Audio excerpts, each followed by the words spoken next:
নমস্কার, সবাইকে স্বাগত জানাচ্ছি সৌরচনা এগ্রোতে। আজকের আমরা আরেকটা অর্গানিক পদ্ধতিতে ফার্মিং করার উপায় জানতে পারবো।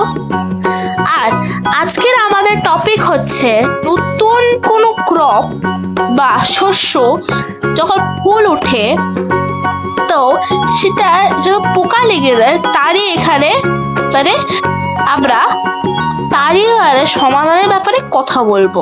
তো আশা করি সবারই ভালো লাগবে, পুরো ভিডিওটা দেখবে আর সাবস্ক্রাইব করে দেবে চ্যানেলটা। Thank you.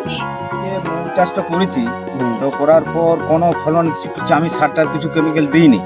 দিবার পর মাঝে মাঝে একটা কি দেখাচ্ছে, ওই সায়াব দেখাচ্ছে, হ্যাঁ, এবং তাতে কি প্রতিরোধ করা যায় এটা ব্যবস্থা করে দেন। তো আপনার দেখুন, আপনার যেহেতু এই জমিটাতে যেহেতু এখনো ভালো ফুল বা ফুলটা কম আছে, খুব ভালোভাবে আসেনি, তো আপনি যেহেতু কেমিক্যাল দেননি, কেমিক্যাল আপনি দিবেন না, না দেওয়াটাই ভালো। ঠিক আছে, আপনার আমার বাজারে কিছু প্রবলেম নেই।